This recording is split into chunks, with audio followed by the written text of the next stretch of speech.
when I was younger, I can remember going to a Calvary Baptist preschool in Savannah, Georgia, where I was born, and I remember learning about kind of different doctrines of God, which, and in that moment, I would have never been able to call them doctrines of God. I didn't even know what that meant, but now looking back, I knew that they kind of ingrained in me some kind of different doctrines, right? I knew about God's love and kind of His faithfulness. I knew that somebody had come and died for me, but I don't know that I truly believed that or I really trusted in that.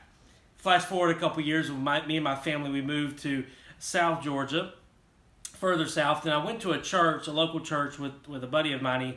He took me to the church. It was a Sunday night service, and it was kind of a fire and brimstone message, and we seem to kind of like to make fun of those messages, right? They're all about hell, not necessarily about God's love, but in this message, I truly began to understand who God was, and I really trusted in Him at that time. Well, I didn't necessarily completely understand what that meant or how really to trust until about 5 or 6 years later, before I went to Fort Worth, Texas. Before I was a student at the College of Southeastern in North Carolina, I was a student in Fort Worth at Scarborough College at Southwestern Seminary.